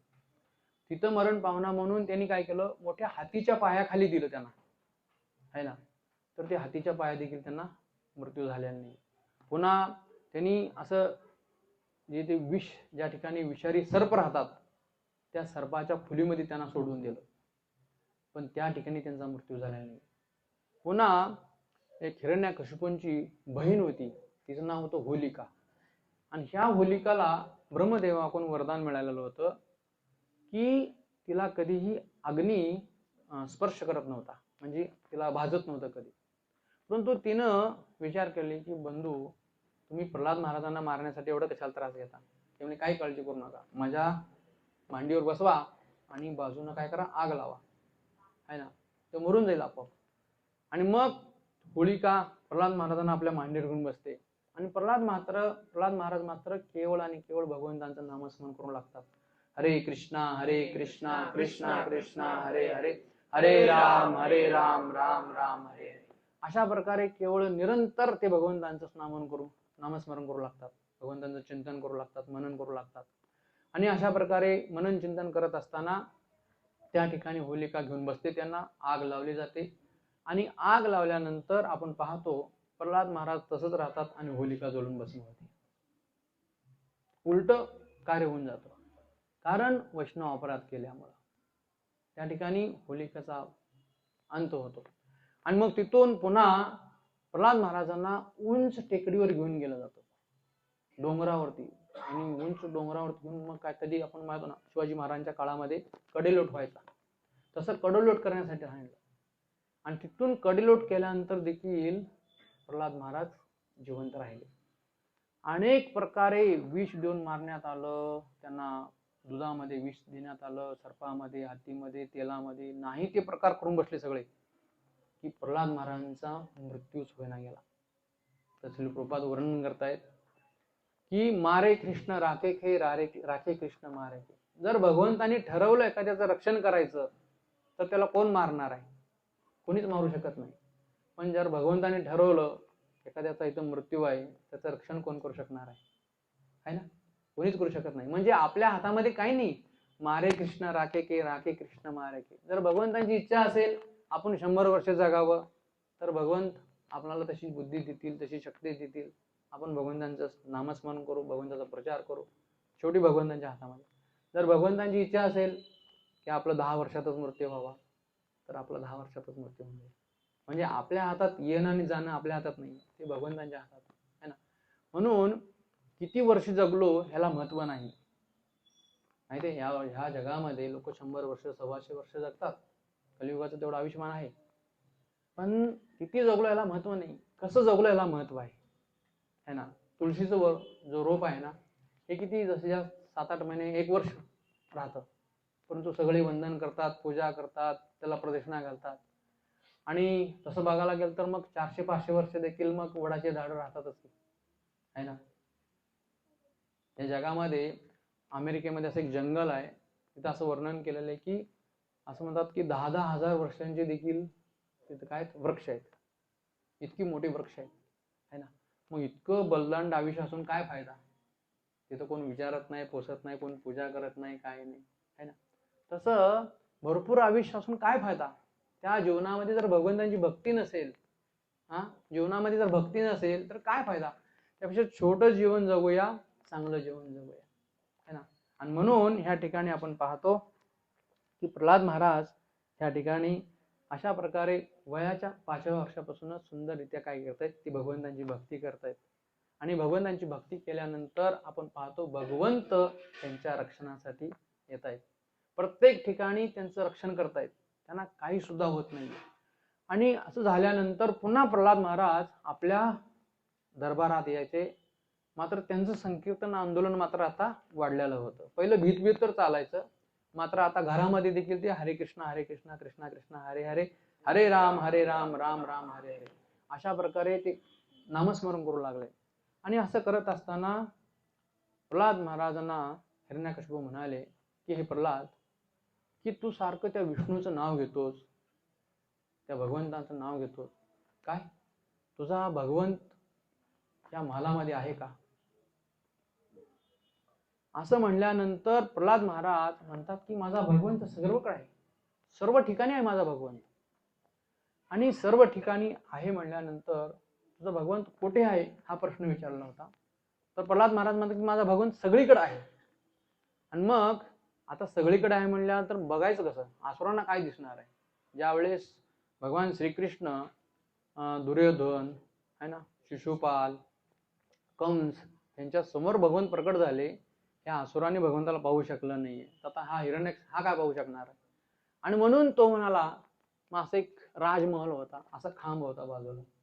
म्हणजे म्हणले की काय या खांबामध्ये आहे? कारण तो खांब पाहत होता. प्रल्हाद म्हणले हो, माझा भगवंत सगळत्र आहे म्हणल्यावर या खांबामध्ये पण आहे. तर विश्वनाथ चक्रवर्ती ठाकूर त्याच्या टिप्पणी लिहितात. आता ही विश्वनाथ ठाकूरांची टिप्पणी म्हणजे काय? भगवंताचे महान भक्त आहेत ती टिप्पणी करतायत की भगवंत आपल्या भक्तांचं वचनांची पूर्ती करण्यासाठी, कारण माझा भक्त त्या खांबामध्ये म्हणतात माझे भगवंत आहेत तिथं, तर म्हणतात की भगवंतांच्या भक्तांचं वचनाची पूर्ती करण्यासाठी भगवंतांनी त्या खांबामध्ये विराजमान झाले क्षणार्धामध्ये. आणि जसं हिरण्यकशिपूला कळालं की प्रल्हाद म्हणतोय की त्यांचा भगवंत विष्णू ह्या खांबामध्ये आहे, तर लगेच त्यांनी आपली तलवार काढली आणि तलवार करून इतका जोरात त्या खांबावरती प्रहार केला की त्या ठिकाणी एक मोठा असा आवाज आला, इतका प्रचंड असा आवाज आला आणि भगवंत नरसिंह रूपामध्ये प्रकट झाले. आता नरसिंह रूप म्हणल्यानंतर आपण पाहतो या ठिकाणी भगवंत उग्र नरसिंह आहे, त्या ठिकाणी उग्र नरसिंह रूपामध्ये भगवंत प्रकट झाले. असं वर्णन केलेलं आहे भगवंतांचं की त्यांचं जे मुख होतं हे मुख त्यांचं सिंहासारखं होतं आणि शरीर मनुष्यासारखं होतं. असंही भगवंतांचं रूप आणि इतकं सुंदर रूपांचं वर्णन केले भगवंतांचं. गळ्यामध्ये कंठीहार होत्या, मुकुट होता, हातामध्ये शंख चक्र आणि पुन्हा ढाल तलवार भगवंतांनी घेतलेलं होतं आणि गळ्यामध्ये वैजंती माळा आहेत, पितांबर आहे. इतकं सुंदर भगवंतांचं वर्णन त्या ठिकाणी केलेलं आहे. आणि इतकं भयंकर आवाज झाल्यानंतर त्या ठिकाणी असुर हा जो हिरण्यकशिपू आहे खूप घाबरला आणि त्यांनी पाहिलं की हे एक विचित्रच प्राणी काय झालेलं आहे या ठिकाणी आलेलं आहे. पाहिलं की हे पशु बी नाही आणि मनुष्य पण नाहीये. आणि त्यांना असं वाटलं की ह्या असुराला मी काय करू शकतो, सहज मारू शकतो. हा विचार करतोय हिरण्यकशिपू की मी ह्याचा वध करू शकतो. आणि म्हणून तो आपली तलवार काढतो आणि भगवंतांशी युद्ध करतो. आता विचार करा, जसं असं म्हणतात की हा जो असुर आहे हा एक हत्ती कुठं आणि एक उंदीर कुठं. तर भगवंतांच्या समोर काय करत होतं, एक इतका मोठा हत्ती आहे आणि त्याच्यासमोर एक उंदीर काय करते, उड्या मारत आहे. तर हा हिरण्यकशिपू भगवंतांचं इतकं भयंकर रूप, इतकं भयंकर मोठे भगवंत होते, तर त्याच्या समोर हा हिरण्यकशिपू एक छोट्याशा उंदरासारखा दिसत होता आणि तो भगवंतांशी काय करत होता, युद्ध करत होता. आणि अशा प्रकारे युद्ध केल्यानंतर त्या ठिकाणी भगवंतां प्रकट झाल्यानंतर सर्व देवी देवता पुष्पवृष्टी वगैरे करतात आणि पाहतात लपून की आता काय होतं भगवंतांचा वध करतात का. आणि हे सगळं दृश्य पाहत असतात देवता वरतून आकाशामधून आणि सगळं भयभीत हे ब्रह्मांड झालेलं असतं वगैरे. आणि हे करत असताना त्या ठिकाणी नरसिंह भगवंत काय करतात, आपल्या त्याला हाताने पकडतात हिरण्यकशिपूला आणि पकडल्यानंतर हा हिरण्यकशिपू कसं बसं काय करतो, आपल्या तिथून निसटतो, भगवंतांच्या हातातून निसटतो आणि पुन्हा भगवंतांशी युद्ध करण्यासाठी येतो. आणि त्यावेळेस विचार करतो की अरे यांनी मला पकडलेलं होतं, पण आता मी काय करतो, आता ह्याला पकडू देणार नाही, आता मी ह्याचा निश्चितपणे वध करतो. तो अशा प्रकारे वर्णन करेल. तर श्रील प्रभुपाद वर्णन करतात की भगवंत कधी कधी काय करतात माहिती आहे का, जसं म्हणतात की एक जो मांजर आहे ते मांजर उंदराला कधी कधी काय करतं, लगेच मारत नाही बघा, आहे ना. त्याला जरा पहिलं खेळवतं, आहे ना, खेळवतं आणि पुन्हा एक असं झापड मारतं किंवा त्याला पहिले एक झापड मारतं, अर्ध घायल करतं जेणेकरून तो जास्ती पळू नये म्हणून, आणि पुन्हा मग खेळवतं पुन्हा मारून टाकतं. तसं भगवंतानी देखील ह्या हिरण्यकशिपूला लगेच प्रकट झाले आणि लगेच मारले नाही दोन थोबाडीत, है ना. पहिले त्याच्याशी जरा खेळवले, त्याला इतके खेळवले की त्या हिरण्यकशिपूला पण थोडंसं प्रोत्साहन दिले की मी पण काही कमी नाहीये असं त्याला वाटावं म्हणून. आणि नंतर मग भगवंतानी त्याला खेळवून काय केले, त्याच्या मानगोटीला धरले आणि धरून त्या उंबरट्यावरती घेऊन गेले. कारण जे काही ब्रह्मदेवानी वरदान दिलेलं होतं, है ना, दिवसा नको, रात्री नको, घरात नको, घराच्या बाहेर नको, कुठल्या शस्त्राने नको, कुठल्या अस्त्राने नको, है ना, ज्यांनी जे काही मागितलेलं होतं ना ते भगवंतानी सगळं त्याचे वरदान राखून केलं होतं. तर असं म्हणतात की भगवंत पशुपी नव्हते आणि मनुष्य नव्हते. कारण पशु म्हणावं तर शरीर मानवाचं होतं, मानव म्हणावं तर मुख पशुचं होतं, त्यामुळे पशु पण नव्हते आणि मनुष्य नव्हते. आता नखानी भगवंतानी आता मी असं म्हणलेलं आहे की ही नखं आहेत ना, हे मृत पण नाही आहेत आणि सजीव पण नाहीत आणि निर्जीव पण नाहीयेत. सजीव म्हणावं तर आहे ना, आपण ज्यावेळेस नख काढतो त्यावेळेस त्याला वेदना होत नाहीयेत आहे ना. आणि निर्जीव म्हणावं तर मध्ये वाढलेलं नाही पाहिजे, वाढतात आहे ना, नख वाढतात ना. म्हणून हे सजीव पण नाहीत आणि निर्जीव पण नाहीयेत.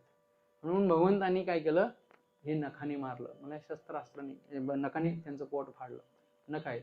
पुन्हा दिवसा नको रात्री नको, तर भगवंतांनी कधी मारलं त्यांना, त्रिसंध्या.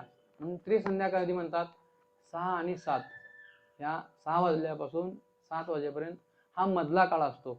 ना दिवस असतो ना रात्र राहते, हे मधला काळ असतो म्हणून त्याला त्रिसंध्या म्हणलेला आहे. 6 वाजल्यापासून 7 वाजेपर्यंत. पुन्हा घरात नको घराच्या बाहेर नको म्हणून त्याला उंबरट्यात आणला, त्याला उंबरट्यात मारला गेला. म्हणून इतकी काही भगवंतांनी, जेवढी काही आकाशात नको ना धरतीवरती नको, म्हणून भगवंतांनी कुठे घेतला, आपल्या मांडीवर घेतला. म्हणजे असं इतकं सुंदर वर्णन केलेलं आहे की भगवान जेवढे काही ब्रह्मदेवाने त्यांना वरदान दिलेली होती किंवा हिरण्यकश्यपूने जे काही वरदान मागितलेली होती त्यातला एकही वरदान भगवंतांनी मोडलेलं नाही है ना.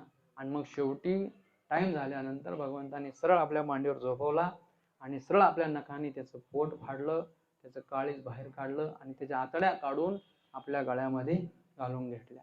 आणि भयंकर असं भगवंतांचं रूप त्या ठिकाणी, असं म्हणतात की ब्रह्मदेव, लक्ष्मी देवी, इंद्र, वरुण, चंद्र सगळी घाबरून गेली की भगवंतांचं असलं भयंकर रूप पाहून. तर असं म्हणतात की ज्यावेळेस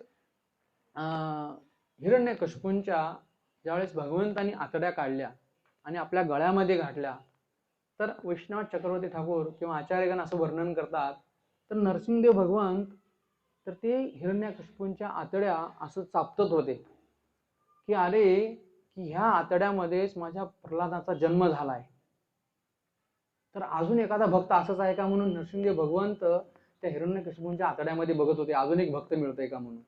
तर असं वैष्णव जे आचार्य आहेत ते टिप्पणी करतायत. तर भगवंत ह्या दृष्टिकोनातून देखील बघत होते सगळं त्याच्या आतड्या काढून की हा प्रल्हाद इतका महान भक्त आहे, परंतु त्याचा पिता इतका क्रूर आहे की त्यांनी भक्तांप्रती काय केलेलं आहे, माझा अपराध केलेला आहे. म्हणून भगवंतांनी त्यांना काय केलं, मारून टाकलं. आणि मारून टाकल्यानंतर आपण पाहतो की त्या ठिकाणी मग ब्रह्मदेव, इंद्र, वरुण, चंद्र सगळे त्या ठिकाणी प्रकट झाले आणि भगवंतांची सुंदर सुंदर रित्या स्तुती करू लागले. आणि स्तुती केल्यानंतर मात्र भगवंतांच्या समोर कोण जाईना गेलं, कारण भगवंतांचं इतकं 11 वेळा रूप कोण जाणार. आणि लक्ष्मीदेवी प्रकट झाली. लक्ष्मीदेवी प्रकट झाल्यानंतर ते म्हणते की भगवंतांचं रूप मी आपलं, माझी पती नाही आहेत, ती देखील घाबरू लागली. मग शेवटी ब्रह्मदेवानी प्रल्हाद महाराजांना विनंती केली की प्रल्हाद, की तुझ्यासाठीच काय झालेले आहेत, भगवंत प्रकट झालेले आहेत आणि तूच काय कर, आता भगवंतांना स्तुती कर, तूच भगवंतांना शांत कर. आणि म्हणून मग प्रल्हाद महाराज काय करतात की आपल्या हातामध्ये हार घेऊन भगवंतांना काय करतायत, त्यांच्या गळ्यामध्ये हार घालतायत. आणि गेल्यानंतर आपण पाहतो भगवंत त्यांना आपल्या देखील जवळ घेऊन त्यांना देखील काय करतात, भगवंत प्रेम करतात. कारण स्वतः भगवंत नरसिंहदेव आपल्या भक्तांच्या रक्षणासाठी काय केलेले होते, त्या ठिकाणी प्रकट झालेले होते, प्रल्हाद महाराजांच्या रक्षणासाठी. आणि म्हणून आपण पाहतो भगवंत हे सदैव आपल्या भक्तांची बाजू घेतात, भक्तांच्या रक्षणासाठी काय करतायत, आपल्या भक्तांचं सदैव रक्षण करतात. मग ह्या ठिकाणी आपण पाहतो की कशा प्रकारे प्रल्हाद महाराज भगवंतांची स्तुती करतायत. आणि स्तुती केल्यानंतर आपण पाहतो भगवंत शांत होतात. आणि शांत झाल्यानंतर भगवंत म्हणाले की प्रल्हाद, की तुला काय पाहिजे माग. हे शेवटचं आहे, फार सुंदर आहे बघा. की विचार करा की ज्या पित्याने आयुष्यभर म्हणजे जेवढा काही काळ होते इतकं कठोर तपस्या करून इतकं वरदान सगळं प्राप्त केलं होतं, आणि प्राप्त केल्यानंतर हिरण्यकश्यपूने संपूर्ण समाजामध्ये उत्पात माजवलेला होता आहे ना. आणि असं झाल्यानंतर त्या ठिकाणी आपण पाहतो की प्रल्हाद महाराजांना भगवान म्हणाले की प्रल्हाद, तुला काय पाहिजे सांग, काहीतरी वरदान माग, मी तुला वरदान देण्यासाठी तयार. तर त्यावेळेस प्रल्हाद महाराज एकच म्हणाले की हे भगवंता, माझ्या पित्याने खूप अत्याचार केलेला आहे, खूप अन्याय केलेला आहे, आणि त्यामुळं माझ्या पित्याला काय करा, क्षमा करा. विचार करा इतकं सुंदर प्रार्थना ते करतायत की माझ्या पित्याने खूप त्रास दिलेले आहे लोकांना, साधू संतांना, गायींना, वृक्षांना आहे ना, समाजामध्ये खूप उत्पात माझं त्यांनी माजलेलं आहे. माझ्या पित्यांना काय करा, तुम्ही क्षमा करा. आणि असं म्हणल्यानंतर त्या ठिकाणी भगवान म्हणतात की हे प्रल्हाद, तुझ्या पित्याचंच काय, तर तुझ्या 21 पिढ्यांचा मी काय केलेलं आहे, उद्धार केलेला आहे. आणि म्हणून आपण पाहतो की ज्यावेळेस एखादा भगवंताचा महान भक्त बनतो, शुद्ध भक्त बनतो, तर त्याच्या 21 कुळींचा काय होतो, उद्धार होतो. पण तसा प्रल्हाद महाराजांसारखा शुद्ध भक्त बनणं हे फार गरजेचं आहे ना. आणि म्हणून या ठिकाणी आपण पाहतो की प्रल्हाद महाराज ही काही साधारण व्यक्ती नव्हती, है ना. आणि प्रल्हाद महाराज हे भगवंतांचे महान भक्त होते. आणि ही प्रल्हाद महाराजांची विशेष आपण पाहतो, कलियुगामध्ये देखील प्रल्हाद महाराज वासुदेव म्हणून ते प्रकट झाले. आणि त्यांची हेच इच्छा होती, ते म्हणतात की हे भगवंता, की ह्या जगामध्ये जितकी काही लोक आहेत, ह्या सगळ्या लोकांचं पाप मला द्या आणि ह्या सर्व लोकांना तुम्ही काय करा, वैकुंठाला घेऊन जावा, तुमच्या भगवंताच्या धामाला घेऊन जावा. तर असं का म्हणतात की बुडते हे जग देखवे ना डोळा, म्हणून येतो कळवळा. हा तुकाराम महाराजांचा अभंग आहे. तर ही साधू संतांची भावना असते, साधू संतांची हे हृदय असतं. आणि म्हणून ते पाहतात की ह्या लोकांना भक्तींचा गंध नाहीये, लवलेश नाही, ह्या लोकांचं काय व्हायचं. तुकाराम महाराज अनेक अभंगामध्ये म्हणतात की एक एक येवनी कोटी कोटी फेरा. म्हणजे असं नाही की एकदा येवनीमध्ये गेला म्हणजे पुढच्या येवनीमध्ये तो जाणार, तसं नाहीये. त्याचं भयंकर जर कर्म असेल, भयंकर जर पाप कृत्य करत असेल, है ना, तर त्याला एक एक येवनीमध्ये कोटी कोटी फेरे घ्यावे लागतात.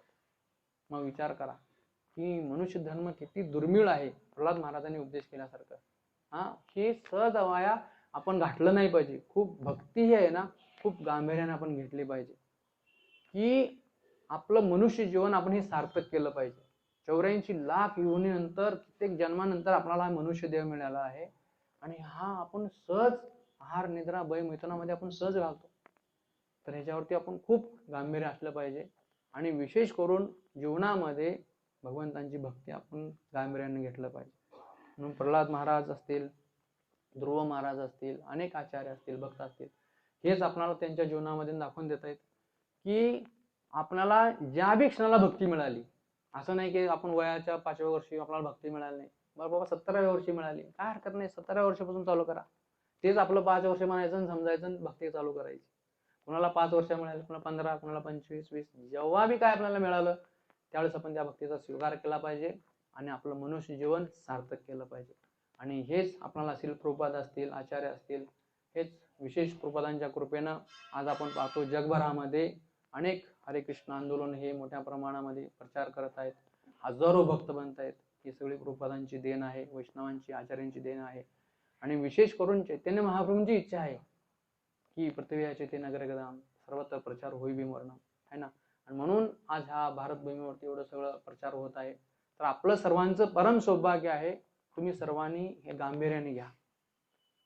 गांभीर्याने घेऊन आपल्या घरामध्ये गीता भागवतांचं अध्ययन करा. जीवनामध्ये भगवंतांचा नामांचा आश्रय घ्या. कलिकाले नामरूपे कृष्ण अवतार. भगवंतांनी कलियुगामध्ये नामांची महिमा आणली.